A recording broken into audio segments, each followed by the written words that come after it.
मेरा नाम विवेक है। हम लोग एक जॉइंट फैमिली सिस्टम में रहते थे। मेरी उम्र 55 साल है और मैं अपनी ज़िंदगी में अब जेल में गुजार रहा हूँ, क्योंकि मैंने कुछ सालों पहले एक ऐसा काम किया था जिसको बताते हुए मुझे शर्म आ रही है। और शायद मुझ जैसे इंसान के लिए जेल में उम्र कैद की सज़ा भी काम क्या है, क्योंकि मैंने एक ऐसा घिनौना काम किया था जो शायद कोई अगर पिता करेगा तो उसे 100 बार सोचेगा। मेरे 3 बच्चे थे, 2 बेटियां और एक बेटा। मेरा गुरूर था, मेरा घमंड था, जिसे मैं बहुत ज़्यादा प्यार करता था। मेरी दोनों बेटियों की शादी हो चुकी थी और दोनों ही अपनी ससुराल में बहुत सुखी से रह रही थी। मेरा बेटा विदेश में अपनी पढ़ाई पूरी करके आया था। मेरी दोनों बेटियों की शादी उसकी मर्जी के मुताबिक हुई थी, क्योंकि वो जिन लड़कियों को पसंद करती थी मैंने उनकी शादी उनके साथ ही करवा दी थी। मैं ऐसा पिता नहीं था जो लव मैरिज के खिलाफ था, और मेरी बेटियों ने भी ऐसे लड़के को पसंद नहीं किया था जिन्हें मैं पसंद न कर सकूं। मेरी बेटी जिन लड़कों से प्यार करती थी वह देखने में बहुत अच्छे थे और ख़ानदानी लड़के थे, पढ़े लिखे थे और उनके कारोबार भी अच्छे से। यही सब सोच कर मैंने अपनी बेटियों की शादी उन लड़कों के साथ कर दी थी, और वही वजह है कि आज अभी ससुराल में सुखी रह रही है। लेकिन अगर किसी की ज़िंदगी तबाह करने में पूरा हाथ अगर था तो वह मेरा बेटा का था, जिसे मैंने जीते जी मार दिया था, जो जिंदा जरूर था मगर जिंदा लाश बनकर आज भी अपनी ज़िंदगी गुजार रहा है। चलिए मैं आपको पूरे 10 साल पीछे ले चलता हूँ, जब हम सब लोग एक ही परिवार में रहते थे और बहुत ज़्यादा खुश थे। जैसे पैसे तो हम लोग मिडिल क्लास लोग थे, मगर भगवान का दिया हमारे पास सब कुछ था, किसी चीज़ की कमी नहीं थी। अगर हम इतना ज़रूर था जानते कमाते थे उतने ही में हम सब लोगों की ज़रूरत पूरी हो जाती थी और हमारा गुजारा हो जाता था। मेरी दोनों बेटियों जिसे में घर में रौनक लगी रही थी, और बेटा जो अपनी पढ़ाई पूरी करने के बाद नौकरी लग गया था, और वह अपने दोनों बहनों को बहुत ही तंग किया करता था। मेरा एक छोटा भाई था, उसके पास कोई औलाद नहीं थी, इसलिए वह दोनों पति पत्नी मेरे बच्चों को ही अपनी औलाद समझते थे और हम सब लोग एक ही साथ बहुत खुश रहते थे। मेरा एक दोस्त था जो बचपन से ही मेरे साथ रह रहा था। हम दोनों की शादी भी आगे पीछे ही हुई थी। हम दोनों ने एक ही स्कूल में पढ़ाई की थी और स्कूल पूरा हो जाने के बाद एक साथ ही एक कॉलेज में गए थे। ज़्यादातर हम दोनों की ज़िंदगी एक ही साथ गुजर रही थी। शादी के बाद भी हम दोनों एक ही परिवार के एक दूसरे का और आना जाना बहुत था। शुरू से ही मैं रंगीन मिजाज कर रहा था। मुझे खूबसूरत औरत और लड़कियां को देखने का बहुत शौक था। कहने के तो अब शादी हो गई थी, बच्चे भी जवान हो गए थे और हमारी उम्र हो गई थी, लेकिन फिर भी दिल जवान था। मैं और मेरा दोस्त एक दूसरे के साथ खूब हंसी मजाक किया करते थे और कभी एक साथ बैठ जाते तो बुनियादी यादों को धीरे धीरे ताज़ा कर लिया करते थे। जब हम दोनों कॉलेज में भी तो कॉलेज की बहुत सारी लड़कियां हमारी दीवानी थी। मेरा दोस्त तो मामूली सी शक्ल का था, मगर मैं बहुत हैंडसम था। आज मेरी उम्र भले ही 55 साल की है, लेकिन अब मैं अपनी ज़िंदगी जेल में गुजार रहा हूँ, इसलिए अब मुझ पर बुढ़ापा साफ नज़र आ रहा है। लेकिन जब मैं 45 साल का हुआ करता था तब भी मुझे खूबसूरत लड़कियों को देखने का बहुत शौक था, और मैं इतना ज़रूर जानता था कि मेरी स्मार्टनेस को इतनी उम्र का होने के बावजूद भी देखने पर उन लड़कियों की दिल में कुछ न कुछ होता था। और जब मैं जवान था तब तो बहुत ही ज़्यादा हैंडसम था। कॉलेज के बहुत सारी लड़कियां मुझ पर फिदा होती थी, मगर मैं ज़्यादा लड़कियों को भाव नहीं देता था, क्योंकि मैंने कभी भी लड़कियों से मोहब्बत करनी नहीं जानती थी। मेरा काम सिर्फ इतना ही होता था कि जो लड़की मेरे ऊपर फिदा हो जाए मैं उसका इस्तेमाल करूं, उसके साथ प्लॉट कर और फिर से उसे छोड़ दूं। सच्ची मोहब्बत तो मैं जानती ही नहीं था कि क्या होती है। इतनी सारी लड़कियों के साथ प्लॉट करने के बावजूद भी मेरा सिर्फ यही कहना था कि मैं अपने माता पिता की मर्जी के साथ ही शादी करूंगा। और फिर ऐसा ही हुआ था कि मेरे माता पिता ने मेरे लिए उस लड़की को सेलेक्ट किया था जो बाद में मेरी हमसफर बन गई थी। उसके साथ मेरी ज़िंदगी बहुत अच्छी गुजर रही थी। आखिरकार वह मेरे तीन बच्चों को माँ थी। 3 बच्चे हो गए थे और मेरे ऊपर ढेर सारी जिम्मेदारियाँ आ गई थी। काम का लोड बहुत था और फिर मैं अपने घर का सबसे बड़ा था, इसलिए मेरी जवानी वाली हरकतें करना बंद कर दी थी और अब अपनी गृहस्थी में बिजी हो गया था। सब कुछ बहुत अच्छा चल रहा था। जब मेरा बेटा जवान हुआ तो पढ़ाई पूरी करने के बाद उसने अपना बिजनेस स्टार्ट कर लिया था और मेरा बेटा धीरे धीरे कामयाबी की ऊंचाइयों को छूने लगा है। मैं बहुत खुश हुआ था और अपने बेटे को अपना गुरूर समझता था। अपने बेटे से कहता था कि तुमने मेरा नाम रोशन कर दिया है। मैंने अपने दोस्त को अशोक की बेटी को देखा हुआ था, जो बहुत ज़्यादा सुंदर थी और अब मेरे बेटे की उम्र की थी। मैंने सोच लिया था कि मैं की शादी बेटी को अपने घर की बहू बनाकर रखूँगा, क्योंकि उसकी बेटी सुंदर होने के साथ साथ इंटेलिजेंट भी थी और उतनी ही पढ़ी लिखी थी जितना कि मेरा बेटा था। इस तरह हम दोनों दोस्तों के बीच यह बात तय हो गई थी कि हम दोनों अपने बच्चों की शादी एक साथ कर देंगे और इस तरह से हम दोनों दोस्ती और ज़्यादा गहरी हो जाएगी, क्योंकि आने वाले समय में हम दोनों की दोस्ती रिश्तेदारी में बदलने जा रही थी। ये बात सिर्फ मेरी पत्नी जानती थी। यह बात अभी हम लोगों ने किसी को नहीं बताई थी, क्योंकि आज हम नहीं चाहते थे कि पहले से अगर यह बात बच्चों को पता चल गई तो बच्चे पढ़ाई से या अपने करियर से ध्यान हटाकर एक दूसरे में बिजी हो जाएंगे, और हम ऐसा नहीं चाहते थे, क्योंकि आजकल की जनरेशन बहुत ज़्यादा ख़राब है। आज के समय में कभी भी कुछ भी हो सकता है, इसलिए जितना हो सके अपने बच्चों को गलत कामों से रोकना चाहिए। मेरी सोच तो बहुत अच्छी थी, लेकिन मेरी सोच सिर्फ जहाँ से शुरू होती थी वहीं पर अच्छी होती थी, मगर जहाँ पर मेरी सोच का आखिरी होता था वहीं पर मेरी सोच बहुत ख़राब हो जाती थी। फिलहाल कई साल इसी तरह से गुजर गए। मेरा बेटा अपने पैरों पर खड़ा हो गया था, उसने अपने करियर बना लिया था। अब समय आ गया था मेरे बेटे की शादी का, इसलिए मैंने अपनी पत्नी को दोबारा से याद दिलाया था कि मैंने अशोक की बेटी सुनैना को अपने घर की बहू बनाने के लिए कई सालों पहले अशोक से कहा था। अब हमें अपनी पत्नी की कही हुई बात को पूरा करने का समय आ गया है, क्योंकि हम हमारे बच्चे किसी काबिल बन गए हैं और जब उनकी शादी का समय भी हो चुका है। मेरी दोनों बेटियों तो अपने ससुराल की हो गई थी और अब शादी के लिए सिर्फ मेरा बेटा ही बचा था। सुनैना अशोक की इकलौती बेटी थी। वक्त के साथ साथ वो शायद यह भी बात जान गई थी कि इसलिए हमारे घर पर आकर मेरे बेटे पर डोरे डालती थी। उसे कभी किसी ने रोक टोकने की कोशिश नहीं की थी, क्योंकि वह बड़ों के बीच जब फैसले होते हैं तो बच्चों की किसी न किसी तरह से पता चल ही जाते हैं। और फिर उनके मन में उस इंसान के लिए प्यार जगने लगता है, मगर मेरे बेटे के दिल में उसके लिए कोई मोहब्बत नहीं था। मेरा बेटा उसकी तरफ अट्रैक्ट नहीं होता था।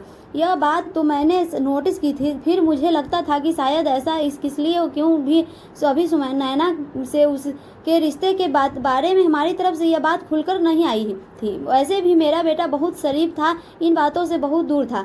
वह अब इस समय हो गया था कि जब हमें बच्चों को बता देना था कि अब तुम दोनों की शादी कर देनी चाहिए। इसलिए मैंने घर में एक छोटी सी पार्टी रखी थी, जिसमें हमने अपने कुछ रिश्तेदारों को इनवाइट किया था और साथ ही साथ मैंने अशोक की फैमिली को भी अपने घर पर इनवाइट किया था और उससे कहा था कि वो अपने कुछ रिश्तेदारों या फ्रेंड्स वगैरह को हमारे यहाँ पार्टी में इनवाइट कर सकता है। ये पार्टी मैंने सिर्फ अपने बेटे का सब लोगों के सामने रिश्ता अनाउंस करने के लिए रखी है, जिसमें हमारे रिश्तेदार भी आ गए थे और अशोक भी अपनी बेटी को हमारे घर लेकर आ गया था। सब लोग बहुत खुश थे। मेरी दोनों बेटियां भी अपनी ससुराल वालों के साथ आई हुई थी। जब सब लोगों ने खाना खा लिया तो मैंने सबके भी अपनी बेटे और सुनैना को एक साथ खड़ा करके यह खबर सब लोगों को सुना दी थी कि हम दोनों दोस्तों अपनी बचपन की दोस्ती को अब रिश्तेदारी में बदलना चाहते, इसलिए हमने अपने दोनों बच्चों का रिश्ता तय कर दिया है और हम जल्दी ही इन दोनों की शादी भी कर देंगे। यह खबर सुनकर सब लोगों ने तालियां बजाई थी, जबकि मेरे बेटे के चेहरे का रंग उड़ गया था। वो बार बार मेरी तारीफ देखकर पापा कह रहा था कि, लेकिन मैं उसकी बात नहीं समझ पाया था क्या कि चारों तरफ शोर हो गया था, क्योंकि इस रिश्ते की खुशी में सब लोगों ने तालियां बजाई थी, जिनकी तरपहाट पूरे घर में गूंज रही थी। न जाने मेरा बेटा मुझसे क्या कहने वाला था। खुशी और एक्साइटमेंट की वजह से मैंने उसकी बात पर ध्यान नहीं दिया और जब मैंने उनकी बात पर नहीं सुनी तो उसने जोर से चिल्लाकर कहा, मैं शादी नहीं कर सकता, मैं आपके इस फैसले के खिलाफ हूँ। मेरे बेटे की बात सुनकर पर अचानक सब लोगों ने अपने हाथ रोक लिए थे और चारों तरफ सन्नाटा सा छा गया था। मेरा बेटा कहने लगा, पापा आपको एक बार सुनैना से मेरा रिश्ता तय करने के लिए मुझसे पूछ लेना चाहिए। बस मैं यही कहना चाहता हूँ, इस रिश्ते में मेरी मर्जी नहीं है। सब लोगों के सामने इस रिश्ते से इनकार करते हुए मेरा बेटा गुस्से से चलता हुआ अपने कमरे में चला गया था, मगर सब लोगों के सामने मेरी बड़ी बेइज्जती हुई थी, क्योंकि आज यहाँ पर हमारे सारे रिश्तेदारों दोस्तों मौजूद थे, जिन लोगों के सामने हमारी बहुत इज्जत थी। सबके सामने मेरा सर नीचा हो कर रह गया था। बड़ी मुश्किलों से मैंने ये बनाई थी कि मेरा बेटा थका हुआ है इसलिए इस तरह की बात कर रहा है, मगर मैंने देखा था कि मेरे दोस्त का मूड बहुत ख़राब हो गया है। अशोक कहने लगा, तुम्हारा बेटा यह क्या बदतमीजी कर रहे हैं। जो जाकर उससे बात करो कि उसकी इस रिश्ते में मर्जी क्यों नहीं है, वो क्या चाहता है। मैंने अपने दोस्तों से कहा तुम शांत हो जाओ, मैं अपने बेटे को समझाने की कोशिश करूँगा, अभी मैं एक बार उससे बात कर लूँगा। मैंने सुनैना की तरफ देखा तो उसकी आंखों में आंसू आ गए थे। उस समय तो जैसे तैसे सबको शांत कर लिया था। अब थोड़ी देर बाद सब लोग अपने अपने घर के रवाना हो गए थे। मगर अब मुझे अपने बेटे से पर्सनली बात करनी थी, इसलिए मैं उसको बात करने के लिए उसी रात कमरे में चला गया था। मैंने जाकर देखा तो उसके कमरे का दरवाज़ा खुला हुआ था और मैं उसके पास चला गया और उसके करीब जाकर बैठ गया और उससे कहने लगा कि आज तुमने हरकत की है वो बहुत गलत थी। तुम्हें मेरी बात को समझाना चाहिए था, कम से कम सब लोगों के सामने तुम्हारी इज्जत को रख लेते। तुम्हें पता है कि आज मैं सारे मेहमानों के सामने तुम्हारी वजह से कितनी शर्मिंदा हुआ हूँ। तुम्हें अगर मुझसे कोई बात करनी थी तो तुम बाद में भी कर सकते थे, उस समय तो तुम खामोश रहते। मेरी बात सुनकर पहले तो अपने बेटे ने चेहरे की तरफ देखा और फिर कहने लगा, क्या आपने मेरा रिश्ता तय करने से पहले मुझसे पूछा था?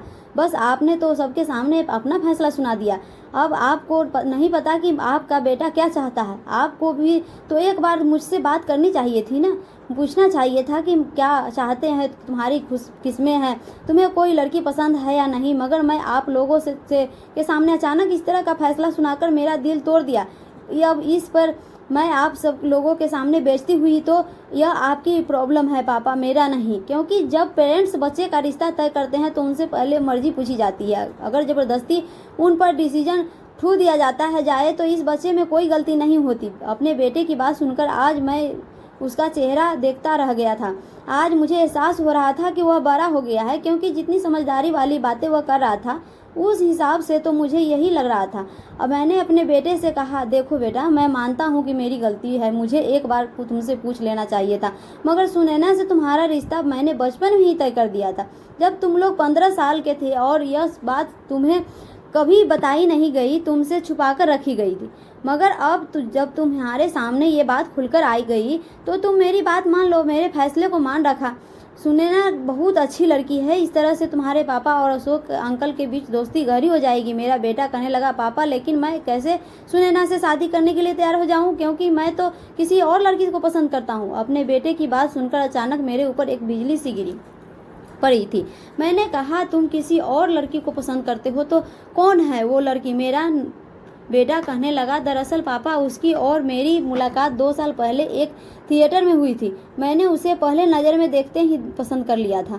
मैं उस लड़की के कांटेक्ट में पिछले 2 साल से हूँ। हम दोनों एक दूसरे से बहुत प्यार करते हैं और एक दूसरे के बिना रह नहीं सकते। हमने फैसला कर लिया है कि शादी करेंगे तो एक दूसरे के साथ करेंगे। प्लीज़ पापा, आप मेरा रिश्ता सुनैना की तरफ से ख़त्म करवा दो और मेरा रिश्ता मेघा के घर लेकर चलो। मेघा बहुत अच्छी लड़की है, आपको नहीं पता कि उसकी फैमिली भी बहुत खानदानी और मिडिल क्लास फैमिली से है। मुझे उम्मीद है कि आपको और मम्मी को वो लड़की बहुत पसंद आएगी। मैंने अपने बेटे से कहा कि ऐसा हरगिज नहीं हो सकता, मैं अपने दोस्त को धोखा नहीं दे सकता। आखिर सुनैना भी तो तुम्हें पसंद करती है, क्योंकि उसे यह बात पहले ही पता चल गई थी कि हम लोगों ने तुम दोनों का रिश्ता लगाया हुआ है। मेरा बेटा कहने लगा, पापा ऐसा भी कुछ नहीं है, लोगों की शादियां तो होती है तो कभी कभी सिचुएशन ऐसी भी क्रिएट हो जाती है, बारातें तक वापस लौट जाती है और फिर वो लोग भी कहीं ना कहीं शादी कर लेते हैं ना। इसलिए प्लीज़ आप सुनैना को पापा से कहिए कि वह अपनी बेटी की रिश्ता कहीं और देख ले, और मैं आप लोगों को मेघा का एड्रेस दे दूँगा। आप लोग मेघा के घर जाकर उसकी फैमिली से रिश्ते की बात कराना। मैंने अपने बेटे से कहा था कि तुम कैसी बच्चे वाली हरकतें कर रहे हो, तुम नहीं जानते कि हम दोनों दोस्त कई साल पहले से ही फैसला कर चुके हैं। अब अगर मैं अपने फैसले से पीछे हटूंगा तो अशोक और उसके परिवार के सामने मेरी कितनी बेइज्जती होगी, और तुम जानते हो कि मेरा दोस्त भी फर्क की पड़ सकता है। मैं ऐसा कभी नहीं करूँगा, तुम्हें वही शादी करनी होगी जहाँ मैं चाहता हूँ। बेटा मुझसे बहुत जिद करने लगा और कहने लगा, पापा मैं मेघा से प्यार करता हूँ और शादी भी सिर्फ उसी से करूँगा। अगर आपने मेरी बात नहीं मानी तो मैं अपनी जान ले लूँगा। अपने बेटे की बात सुनकर मैं शॉक्ड रह गया था। मुझे गुस्सा तो बहुत आ रहा था, मगर मैं उसके घर कमरे से निकल कर आया था और पूरी बात आकर मैंने अपनी पत्नी से बताई थी। मेरी बात सुनकर मेरी पत्नी ने तसल्ली मुझे समझाया और कहने लगे कि अगर हम ज़बरदस्ती अपने बेटे की शादी सुनैना से कर देंगे तो वह शायद ज़िंदगी भर उसके साथ खुश नहीं रह सकेगा, क्योंकि उसकी खुशी तो कहीं और है, और दोनों बेटियों की शादी भी तो हमने उसकी मर्जी के मुताबिक करवाई है। अगर बेटी की भी करवा दे तो क्या गलत बात नहीं है। हमें अपने बच्चों की खुशी के बारे में सोचना चाहिए। मैंने कहा, लेकिन तुम नहीं जानती अशोक इस बात पर कितना नाराज होगा, और मैं अशोक के सामने अपना नाम खराब नहीं करना चाहता। और रही बेटियों की बात, तो बेटियों ने अपने लिए परिवार ऐसे चुने थे जहाँ पर वो खुश रह सकती है, और जहाँ हम पर हमारी खुशी नहीं। पता नहीं ऋतिक ने किस लड़की को पसंद किया है, वो लड़की कौन है, कैसे खानदान की है, हम लोगों को समझ पाएगी या नहीं, हमारे साथ एडजस्ट हो पाएगी या नहीं। तो ऋतिक की शादी सुनैना के साथ ही करवाना चाहता हूँ। मेरी पत्नी भी मुझे समझा कर थक गई थी, और उधर मैं अपने बेटे को समझा रहा था, जो मेरी बात मानने के लिए तैयार नहीं था। एक तरफ अशोक मेरा दिमाग खराब किया हुआ था कि आखिर तुम्हारा बेटा क्या चाहता है तुमसे, उसे फाइनल बात क्या की है या नहीं। मैं तो चारों तरफ से उलझ कर रह गया था। अशोक बहुत नाराज हो रहा था। वह कह रहा था कि अगर तुमने मेरी बेटी की शादी अपने बेटे के साथ नहीं की तो अच्छा नहीं होगा। इस तरह तुम मेरी बेटी के साथ गलत करोगे और हम दोनों की दोस्ती भी खत्म हो जाएगी। उसकी बात सुनकर मैंने अपने बेटे से दो टूक बात की थी और कहा था कि तुम्हें मेरी मर्जी के मुताबिक ही शादी करनी होगी, वरना तुम्हारा और मेरा रिश्ता ख़त्म हो जाएगा। मैं तुम्हें इस घर से निकाल दूंगा। मेरा बेटा भी जीत पर अड़े हुआ था और कहने लगा, अगर आपने मेरी बात नहीं मानी तो मैं अपनी जान ले लूँगा। यह बात मैं आपसे पहले भी कह चुका हूँ। मुझे लगा कि मेरा बेटा सिर्फ मुझे डराने के लिए यह सब कर रहा है, मगर जब मैंने उन दोनों की एंगेजमेंट का दिन फिक्स कर दिया तो मेरे बेटे ने अपने हाथ की नस काटने की कोशिश की थी। वो तो बहुत अच्छा था कि घर के नौकर ने उसे देख लिया था और मौके पर उसने शोर मचा दिया, और हम लोग शोर की आवाज़ सुनकर जब बेटे के कमरे में गए तो वो उसके बचा लिया। अब इस तरह मेरा बेटा बच गया था, वरना वह अपनी जान लेने की पूरी कोशिश कर चुका था। अब ऐसी हालत में मैं क्या कर सकता था। मुझे अपने बेटे का रिश्ता वहीं लेकर उस लड़की के घर जाना था जहाँ उसकी खुशी थी। मैंने अपने दोस्त से माफ़ी मांग ली थी। मेरे दोस्त ने बेइज्जती बहुत की थी और उसकी बेटी भी बहुत रोई थी, मगर मैं कुछ नहीं कर पाया था और अपने बेटे की खुशियाँ खातिर मुझे हार माननी पड़ गई थी।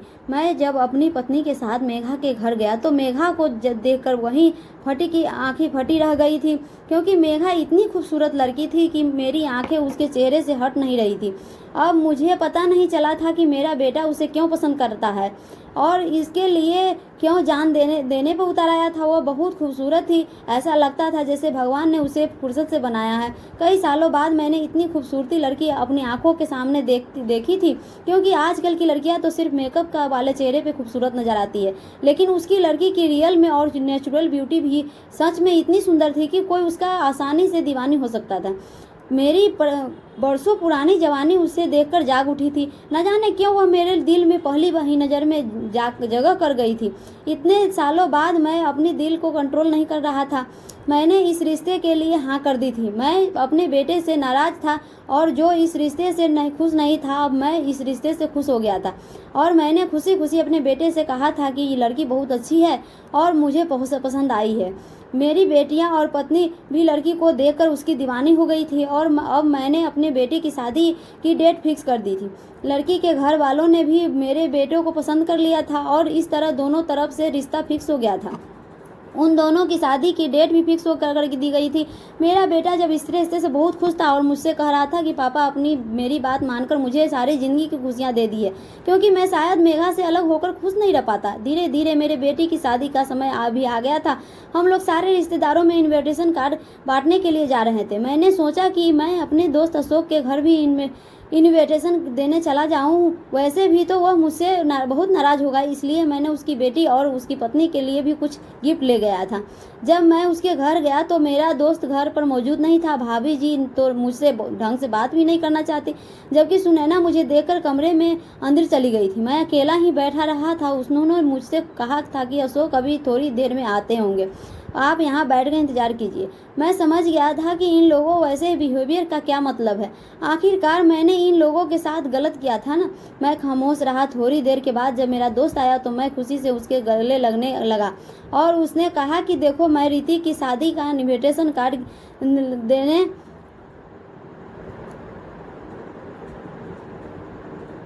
आया हूँ। मैं जानता हूँ कि तुम मुझे नाराज हो। अगर अब जो हुआ उसे भूल जाओ। मेरे बेटी की खुशी तुम्हारी बेटी के साथ नहीं थी।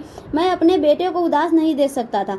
मेरे दोस्तों ने मेरे हाथ से कार्ड छीन लिया और उसके फाड़ दिया, जमीन पर फेंक दिया। उसके चेहरे पर गुस्सा साफ नजर आ रहा था, क्योंकि कहने लगा तुम्हारे बेटे की खुशी उस लड़की के साथ ही है, तो मेरी बेटी की खुशी तुम्हारे बेटे के साथ थी। तुमने अपने बेटे की खुशी की खातिर मेरी बेटी की खुशियाँ को आग लगा दिया है। भला मैं तुम्हारे बेटे की शादी में कैसे आ सकता हूँ? तुम एक झूठे और घटिया इंसान हो। तुम्हारा पूरा परिवार झूठा है, तुम्हारा बेटा भी झूठा है। तुम सब लोग मिलकर मुझे और मेरी बेटी को धोखा दिया है। देखना तुम्हारा बेटा कभी भी खुश नहीं रह सकेगा। अशोक बहुत गुस्से में था और बार बार उससे यही कह रहा था कि यार अब तो सब कुछ भूल जाओ, तुम मेरे बहुत पुराने दोस्त हो। मैं नहीं चाहता था कि हम दोनों की दोस्ती में फर्क आ जाए। अशोक कहने लगा, फर्क तो अब आ चुका है। तुम मेरे घर से जाते हो या नहीं, मैं धक्के मार कर यहाँ से निकालूं। मैं अपने दोस्तों से फिर भी हाथ जोड़कर गिड़गिड़ा कर उसे माफ़ी मांग रहा था, लेकिन उसने मुझे ज़बरदस्ती दरवाजे पर धक्का दे दिया, जिससे मैं घर के बाहर जाकर गिरा था। और जो गिफ्ट मैं उसकी बेटी और पत्नी के लिए लेकर गया था उसने भी घर से बाहर फेंक दिए थे। कहने लगा, आज के बाद मेरे घर आने की कोई ज़रूरत नहीं है। तुम्हारी मेरी दोस्ती यहीं पर ख़त्म होती है। फिर उनके साथ उनके घर का अंदर दरवाज़ा बंद कर लिया था। उस दिन मुझे अपनी बेइज्जती का बहुत एहसास हुआ था कि मुझे ज़्यादा गुस्सा आ रहा था। मन तो कर रहा था कि मैं अशोक की जान ले लूँ, क्योंकि उसने मुझे बहुत बेइज्जत किया था। मैं जब घर के बाहर खड़े होकर अपनी हालत ठीक कर रहा था तो आसपास के सारे लोग मुझ पर अजीब अजीब नज़रों से देख रहे थे। वह लोग समझ गए थे कि मैं तो अशोक का दोस्त हूँ और आज वह मुझे इस तरह से घर से बाहर क्यों निकाल रहा है। मैं शर्मिंदी भरी नज़रों से वहाँ से अपना सामान लेकर अपने घर वापस आ गया था, मगर मुझे अपने बेटे पर बहुत गुस्सा आ रहा था, क्योंकि वह सब कुछ बेटे की वजह से हुआ था। फिर मैंने दिमाग लगाया कि यह सब कुछ मेरे बेटे की वजह से नहीं, बल्कि उस लड़की की वजह से हो रहा था जो मेरे बेटे की शादी करके घर की बहू बनना चाहती थी। मेरा बेटा तो सही था। अगर तो लड़की को बेटी की ज़िंदगी में ना आती तो आज भी मुझे यह दिन ना देखना पड़ता। आज मेरी बहुत बेइज्जती हुई थी और आज मैंने पहली बार महसूस किया था कि किसी को धोखा देने की सज़ा क्या होती है। मैंने सोच लिया था कि मैं अपनी इस बेइज्जती का बदला इस लड़की से ज़रूर लेकर रहूँगा। मैंने उसे खामोशी से अपना बहू तो एक्सेप्ट कर लिया था, मगर मैं उसका जीना दुश्वार कर दूंगा। बस एक बार वह मेरे घर आ जाए। अशोक के घर से वापस जाने के बाद मैंने यह बात किसी को भी नहीं बताई थी और ना ही इस बारे में मुझसे किसी ने पूछा था।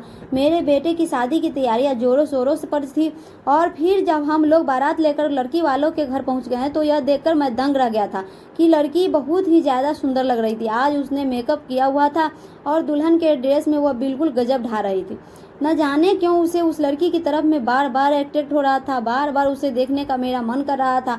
मेरा बेटा उसके बराबर में बैठा हुआ था, बहुत खुश था। फिलहाल शादी की सारी रस्में पूरी हो चुकी थी और लड़की विदा होकर हमारे घर आ गई थी। मेरे बहू और बेटे की शादी की पहली रात थी। न जाने क्यों मुझे अपने बेटे से चिड़ी सी हो रही थी, क्योंकि वह मेरी बहू के करीब जाने वाला था। फिलहाल मेरी पत्नी ने मुझे कमरे में भेज दिया था और मैं अपने कमरे में जाकर आराम करने लगा था। बाकी की रस्में सारे घर में की औरतें देख रही थी। मैं लेटे सोच रहा था कि उन दोनों के बीच न जाने क्यों हो रहा है। फिर इसी तरह मुझे नींद आ गई और मैं सो गया था। अगले दिन जब मैं सोकर उठा तो और अपनी बहू के कमरे की तरफ गया तो मैंने देखा कि मेरा बेटा बहू कमरे में मौजूद नहीं है, जबकि बाकी सारी औरतें किसी काम में बिजी है। किसी का मुझ पर ध्यान नहीं था, इसलिए मैं मौका देकर बहू के कमरे में चला गया और वहां जाने के बाद मैं बड़ी गौर से मेघा को देख रहा था। मेघा को इस बात का अंदाजा नहीं हुआ था कि मैं उसके पीछे खड़ा हूँ। वह जैसे ही पलटी तो अचानक मुझे देखकर घबरा गई। उसने जल्दी से अपनी सर पर पलूर किया और कहने लगे, पापा जी आप यहाँ, क्या आपको कोई काम है? वो नज़र झुकाकर कुर्सी खड़ी हो गई थी। मैंने उससे कहा, नहीं मुझे तो कोई काम नहीं। मैंने एक नज़र में मेरी तरफ देखो, मुझसे नज़रें मिलाकर बात करो। उसने मेरी तरफ देखा तो मैं उससे कहने लगा, तुमने मेरे बेटे की ज़िंदगी में आकर बहुत बड़ी गलती की है। अब तुम देखो मैं तुम्हारे साथ क्या करता हूँ। मेरी बात सुनकर वो अचानक घबरा गई थी। मेरी बात का मतलब वो समझ नहीं पाई थी। तभी मेरा बेटा कमरे के अंदर दाखिल हुआ और वह भी मुझे देखकर शॉक्ड रह गया। कहने लगा, पापा आप यहाँ सुबह सुबह क्या कर रहे हैं? तो मैंने उससे कहा, कुछ नहीं, बस बहू से तुम्हारे बारे में ही पूछने आया था। बहू कहने लगी कि तुम अभी अभी बाहर गए हो, मुझे तुमसे कुछ ज़रूरी बात करनी है।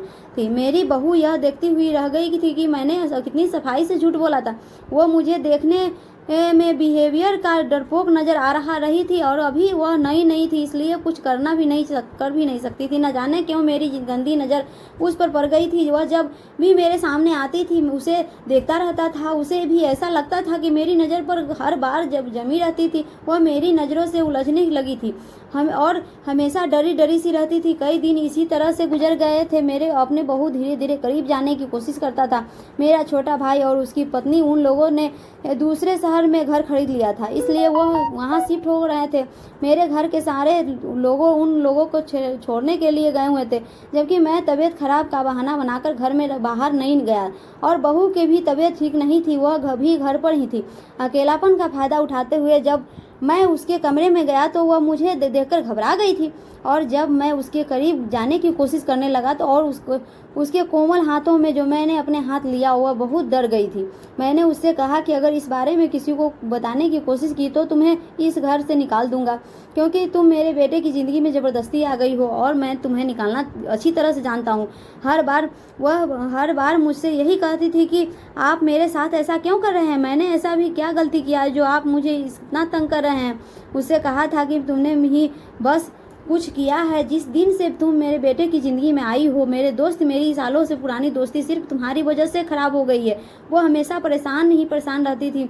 वह चाहकर भी मेरे बेटे को इस बारे में कुछ नहीं बता सकती थी, क्योंकि मैंने उसे धमका दिया था अगर तुमने किसी को भी कुछ भी बताने की कोशिश की तो मेरा बेटा बहुत कहना मानता है, मैं उससे कहकर तुम्हें जिंदगी से निकलवा दूंगा। बस वह इसी बात से डर कर खामोश रहती थी। एक दिन मेघा ड्राइवर के साथ अपने मायके जाने के लिए निकली थी, क्योंकि उस दिन मेरा बेटा ऑफिस गया हुआ था।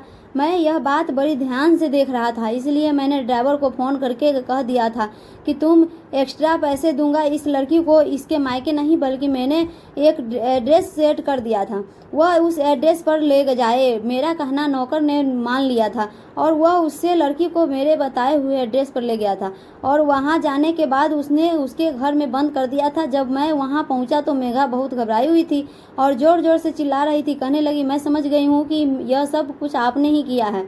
क्यों लाए हैं आप मुझे यहाँ? मैं तो अपने मायके जा रही थी, मगर ड्राइवर ने मुझे यहाँ छोड़ दिया। बताइए आप मेरे साथ ऐसा क्या किया? प्लीज़ या मुझे यहाँ से निकालिए, मैं यहाँ से जाना चाहती हूँ। फिर मैं उसके करीब गया और कहने लगा, दरअसल मुझे तुम्हारी खूबसूरती पसंद में है, तुम्हारी खूबसूरत के मज़े लेना चाहता हूँ। वह फिर ज़ोर ज़ोर से चीखने चिल्लाने और कहने लगी कि मैं इस बारे में ऋतिक को बता दूंगी। आप न जाने कब से मुझे तंग कर रहे हो। मैंने कहा, यह सब संभालने का बहाने पास कोई और रास्ता नहीं है। मैंने उसे एक डायरी और पेन दिया और कहा कि इसमें वह सब कुछ लिखो जो मैं तुमसे बता रहा हूँ। लिख दो कि तुम अपनी मर्जी से घर से भाग के आई हो और तुम किसी और से शादी करना चाहती हो। मेरे बेटे के साथ तुमने सिर्फ उसकी अच्छी नौकरी की वजह से शादी की है। मेघा यह बात सुनकर कहने लगी थी कि मैं हरगिज भी ऐसा नहीं करूंगी। मैं ऋतिक से बहुत प्यार करती हूँ, बल्कि मैं तो उसे सच्चाई बताऊंगी जो आप मेरे साथ कर रहे हो। मैंने उसके मुंह पर थप्पड़ मार दिया और कहा, ऐसा तो कभी भी नहीं हो सकता। मेघा इस काम के लिए बिल्कुल भी तैयार नहीं थी हो रही थी, इसलिए मैंने उसके साथ खूब मारपीट की और ज़बरदस्ती उससे यह लेटर लिखवा लिया और यह लेटर अब मैंने अपने बेटे के कमरे में जाकर रख दिया था। सारा दिन मेरा बेटा अपनी पत्नी को तलाश करता रहा, लेकिन जब रात को वो थक हार कर वह अपने कमरे में गया तो और उसे वह लेटर दिखाई दिया तो वह लेटर पढ़कर वह टूट चुका रह गया था। उसने वह लेटर हम लोगों को दिखाया तो मैंने भी बात को बढ़ावा दे दिया था और कहा था कि मुझे तो यह लड़की शुरू से ही पसंद नहीं थी। मैंने तुम्हें कहा था कि इस लड़की से शादी मत करो, सुनैना ने शादी कर लो, मगर तुमने तो मेरी एक नहीं सुनी। अब तुम इस लड़की की खूबसूरती भुगतते रहो। मेरे बेटे को न जाने क्योंकि यकीन नहीं आ रहा था कि मेघा उसे छोड़कर भाग सकती है, लेकिन फिर भी कई दिनों तक उसने उसे तलाश किया। मेघा कहीं नहीं मिली, क्योंकि उसे तो मैंने कैद करके रखा हुआ था।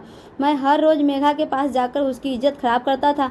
तब यह बात घर में कोई भी नहीं जानता था। मैं चाहता था कि वह मेरे बेटे की ज़िंदगी से दूर रहो और इस सुनैना बहू बनकर आए और मेरा दोस्त भी ठीक हो जाए, क्योंकि उस लड़की की वजह से मेरी बड़ी बेइज्जती हुई थी। अगर मेरा बेटा मेरी मर्जी से मुताबिक शादी कर लेता तो आज यह सब कुछ नहीं होता। फिलहाल कई दिनों इसी तरह से गुजरता गया। इस सब के दौरान मेरे बेटे की तबीयत बहुत ख़राब हो गई थी। मैं उसे अस्पताल लेकर उसका गया। अस्पताल में इलाज चला रहा था। उसने मेघा के गायब होने की गम में को अपने दिल से लगा लिया था। अब तो उसे भी यकीन आने लगा था कि मेघा गायब हुई है।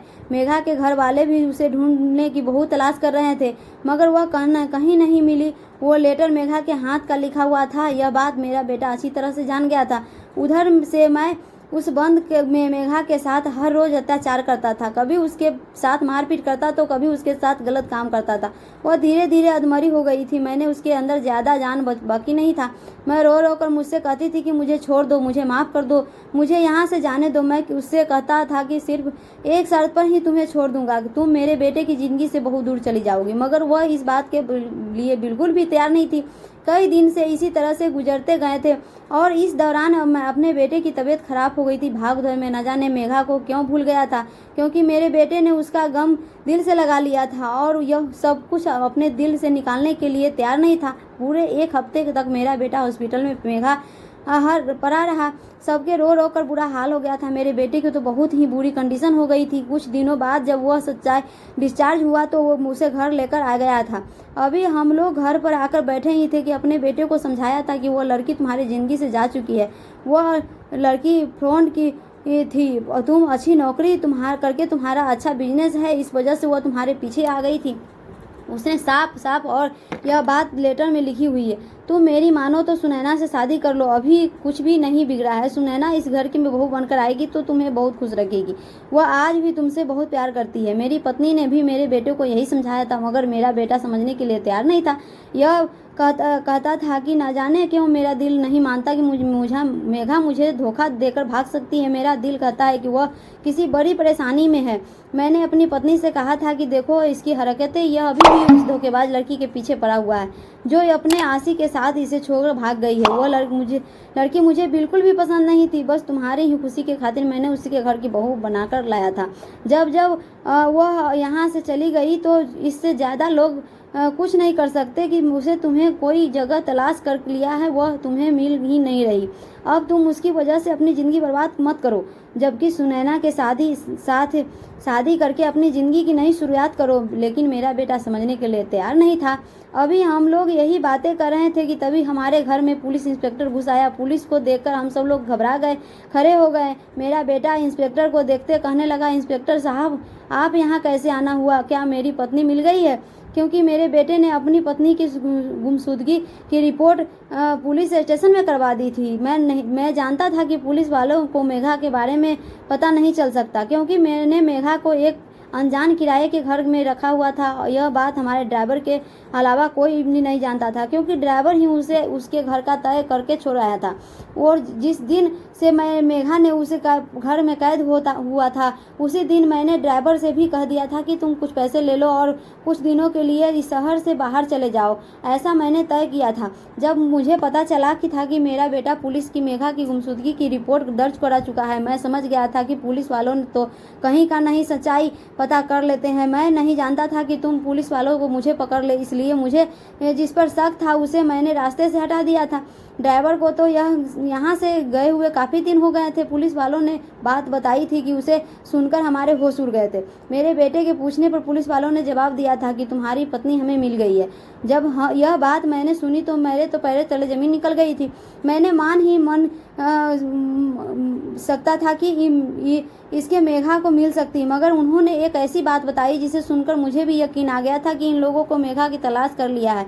मगर कैसे तलाश किया है यह सब पुलिस वालों ने जब हमें बताया तो मेरे होश उड़ गए थे। पुलिस वालों ने कहने लगे, दरअसल आपकी पत्नी का एक्सीडेंट हो गया था और जब हम आसपास के कुछ लोगों ने उसे अस्पताल में भर्ती कराया था तो उसकी सांसें चल रही थी। अस्पताल वालों ने हमें भी इन्फॉर्म कर दिया था कि हम लोग वहाँ गए तो हमें पता चला था कि आपकी पत्नी है। वह ठीक से बोल भी नहीं पा रही थी क्योंकि उसकी कंडीशन बहुत ख़राब थी, मगर उसने मरने से पहले अपने बयान दे चुके। पुलिस इंस्पेक्टर ने बताया मेघा काफ़ी दिनों से किसी बंद घर के कैद थी, लेकिन आज वह उस घर से भागने की कोशिश कर रही थी। वह घर से जैसे तैसे बाहर निकल आई थी तो मगर वह भागते भागते जैसे ही सड़क पर आ गई तो उसकी टक्कर एक कार से हो गई थी और उसका एक्सीडेंट हो गया था। वह बहुत जख्मी हालत में थी, इसलिए वहाँ के लोग उसे अस्पताल में ले गए थे। अपने बयान में यह बात बताई कि उसके साथ काफ़ी दिनों से गलत काम हो रहा था और उसे किसी ने किडनैप करके उस घर में रखा हुआ था। पुलिस इंस्पेक्टर ऋतिक की तरफ देखकर कहने लगा, ऋतिक साहब, क्या आप यह जाना चाहते हैं कि आपकी पत्नी के साथ सब कुछ किसने किया है? मेरे बेटे को जैसे तैसे अजीब सा जुनून सवार हो गया था। उसने कहा, हाँ मुझे बताओ यह सब किसने किया है, मैं उसे जान से मार दूंगा। आखिर वह कौन है जिसने मेरी पत्नी के साथ यह सब कुछ किया है? पुलिस इंस्पेक्टर कहने लगा कि यह सब करने वाला इंसान कोई और नहीं बल्कि आपके पिता हैं। यह बात सुनकर तो जैसे सब लोग को एक अजीब सा झटका लगा था। वहाँ पर मेरी बेटियां भी मौजूद थी। मेरा बेटा और पत्नी और सब लोग अचानक मुझे देख रहे थे। मैं वहाँ से भागने की कोशिश करने लगा तो मुझे पुलिस इंस्पेक्टर ने मुझे पकड़ लिया। मैंने कहा कि मैं कहीं भाग नहीं रहा हूँ, बल्कि बाहर का दरवाज़ा देखने जा रहा हूँ कि मैंने ठीक से बंद कर दिया है था या नहीं। पुलिस इंस्पेक्टर कहने लगा, बाहर का दरवाज़ा खुला हो या बंद हो तो आपको कोई मतलब नहीं होना चाहिए था।